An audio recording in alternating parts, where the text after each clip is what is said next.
जनपद हापुड़ में अजीबोगरीब मामला प्रकाश में आया, जिसमें नाबालिग बच्ची जिसका नाम तनु पुत्री पिंटू निवासी बरेली की बताई गई। बच्ची के बचपन में माता पिता का देहांत हो जाने के कारण छोटी अवस्था में दादी के द्वारा बुआ फूफा के संरक्षण में सहाय काली खान व दिल्ली रह रही थी, जिसके पीड़ित के द्वारा बताया गया। पीड़ित का फूफा बिट्टू उसे गंदी नजर से रखने लगा। छोटी उम्र में उसको झाड़ू पोंछा के काम व साथी लगाकर उसकी कमाई को खुद खाता रहा। मामले में कुछ कथित पत्रकार पुलिसकर्मी भी शामिल हैं। बच्ची ने अपने साथ इंसाफ को लेकर कमिश्नर मेरठ के पश्चात कप्तान हापुड़ से न्याय की गुहार लगाई। मामला खड़े होते ही योगी बाबा की सरकार में इतनी सख्त कानून होने के बावजूद भी नाबालिग बच्चियों पर ऐसे दुराचार घटनाओं को अंजाम किस तरह से दिन प्रतिदिन देखने को मिल रहे। अब देखना यह होगा पुलिस प्रशासन पीड़ित बच्ची को क्या न्याय दिलाएगा। मेरा नाम रेखा शर्मा है और मैं एक समाज सेविक हूँ। और जहाँ तक मेरा मानना है, मैं बेटियों के लिए ही ज़्यादातर सोचती हूँ। जिन बेटियों के साथ गलत होता है, महिलाओं के साथ गलत होता है, ज़्यादातर मैं वहाँ पर पाई जाती हूँ और कोशिश करती हूँ कि मेरी तरफ से उन्हें पूरी तरीके से मिलकर इंसाफ मिले। तो आज आपके साथ एक ये बच्ची है, ऐसा क्या मामला था जो आप कप्तान साहब के पास इस बच्ची को लेकर गए थे? मामला ये था कि इसकी कुछ कहानी 14 से 15 साल की एज से जुड़ी हुई है ना। पहली बात तो ये एक अनाथ है जिसके माँ बाप नहीं है और काफ़ी दूर से बिलोंग करती है और एक परिवार के रूप में परिवार जैसे विश्वास करता है। बुआ और फूफा एक अजीज़ होते हैं, उनके दौरे इसकी दादी ने भेजा उन्होंने भी इस पर अत्याचार किए, जहाँ तक ये मेरे से मिलने पर पता चला है। और उसके बाद किसी संदीप नामक लड़के ने इसे बहका के अपने पास बुलाया, शादी का झांसा दिया, घर में शादी करी, इसके साथ शोषण करा। उसकी बुआ भी वही देह व्यापार करती, उसने भी इसे दूसरी जगह कोई चंचल है हापुड़ में वहाँ भेज दिया गया। वहाँ पर भी इसके साथ इसकी बच्ची को बंदूक की नोक पे फेंक के दुनिया भर के अत्याचार करके यहाँ तक कि इसे फीट तक कराने को नहीं दिया गया। बर्थडे तक सेलिब्रेट दूर से करा। इसको एक माँ होते हुए भी माँ का वो दर्जा नहीं मिला और इससे सिर्फ देह व्यापार कराते चले गए। और जहाँ तक इसने मेरे को बताया, जो चीज़ें मैंने कप्तान साहब के सामने भी पेश करी हैं, उसमें 2 पुलिसकर्मी भी हैं और 2 पत्रकार भी हैं, जिनके नाम शायद ये आपको बता चुकी होगी, मैं नहीं खोलना चाहूँगी उनके नाम।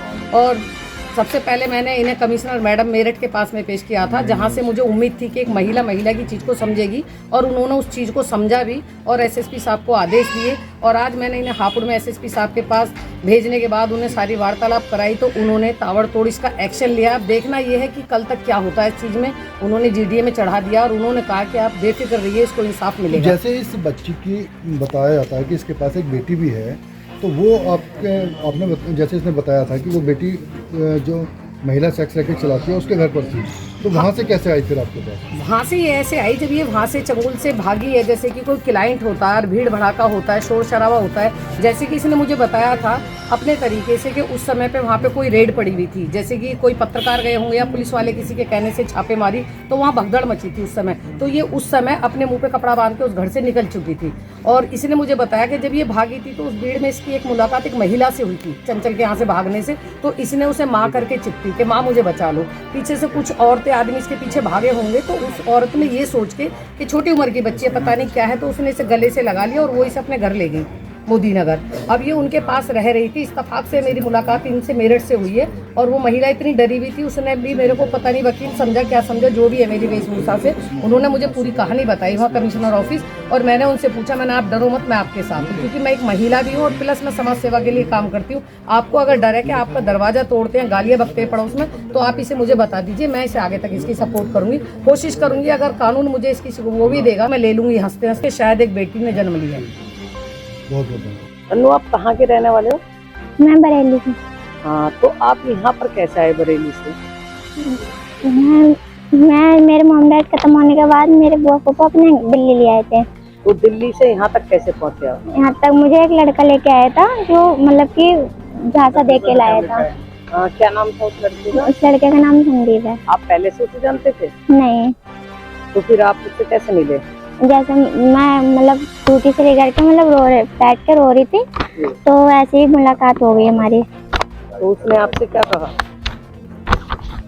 उसने आपसे क्या कहा जो आप उसके साथ आ गए? उसने ऐसा कहा, मतलब मैं तुझे अपने ख्याल रखूंगा, जॉब वगैरह लगवाऊंगा, अच्छी तरह रखूंगा, ऐसा करके उन्होंने मुझे झांसा दिया। तो उसी के बाद फिर मैं उसके गैल आ गई। तो आप उसके गैल कहाँ गए थे? उसके भी गैल में गई थी सबसे पहले वो पुलक में। में किसके पास लेकर गया था? बुआ जी के पास अपने। बुआ जी। कितने समय आप उसके साथ रहे? उसके साथ मेरे 3-4 महीने रही उसके साथ। फिर जब बच्चा मेरे पेट में पड़ गया फिर उसके बाद उनने मतलब अपनी बुआ के पास छोड़ दिया। मैं उसकी बुआ से पूछती थी क्या नाम है वो कब आएंगे, तो ये कहती थी वो तो तुझे यहाँ देख के चले गया। मतलब उसने अपनी बुआ को आपको बेच दिया। उसकी बुआ हाँ। क्या करती थी ऐसा जो उसने बेचा? उसकी बुआ यही काम करती है, उसकी लड़कियां भी आएंगी वो भी करती हैं ये। कैसा काम? जैसे एक तरीके से सेक्स प्रैक्टिस चलाते हैं। तो उसके बाद 5 महीने के बाद वो आपसे मिलने नहीं आया? नहीं, जब डिलीवरी होने का पूरा टाइम हो गया जब आया, उसकी बुआ ने जब बुलाया उसे। तो आपकी डिलीवरी कहाँ हुई और किसकी मौजूदगी में हुई? मोदी नगर हुई। मोदी नगर। उसके बाद मोदी नगर मतलब उसने साइन वाइन करने को बुलाया और जो भी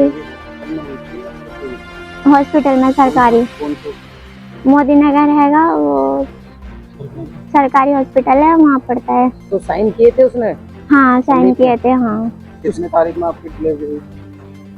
1 मई को 2023।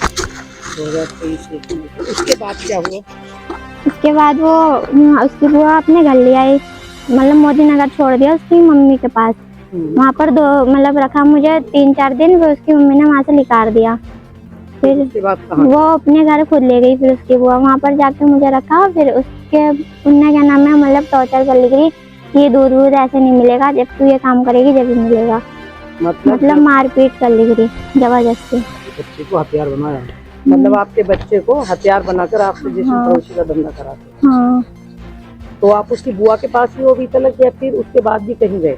उसकी बुआ ने मतलब ऐसे ही रखती थी वो। इस मामले में कितने लोग शामिल है समथिंग आपको बेचने के मामले में? इस मामले में है कम एक और अड्डे पे उन्होंने बेचा था चंचल नाम के। कहाँ पर? ये दस्तोई रोड पे चंचल नाम के। कौन सी जगह मतलब? कौन सी? हापुड़।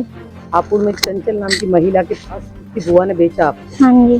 तो वहाँ पे भी आपके साथ में कितने लोग शरीक थे इस मामले में और क्या क्या हुआ आपके साथ? वहाँ पर भी 2 पत्रकार थे और पुलिस वाले भी और भी हैंगे, पर मैं उनके नाम जानती नहीं हूँ। एक का नाम आविद हुसैन है, दूसरे का नाम कुलदीप। 2 पत्रकार थे और हाँ, और भी पुलिस वगैरह हैंगे। एक का नाम है सियाराम नाम लेके। कुलदीप कहाँ का रहने वाले?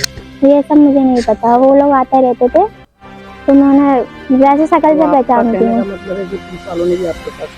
यस। क्या चाहती हो? मैं आगे चाहती हूँ इनके खिलाफ मतलब सख्त से सख्त कार्रवाई करी जाए।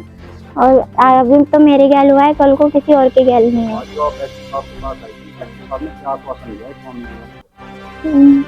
उनने मेरे को अभी तक तो कुछ नहीं किया है। अभी तो मतलब एप्लीकेशन देखी है, जांच का आश्वासन दिया है अभी तक। सुनार दीजिए।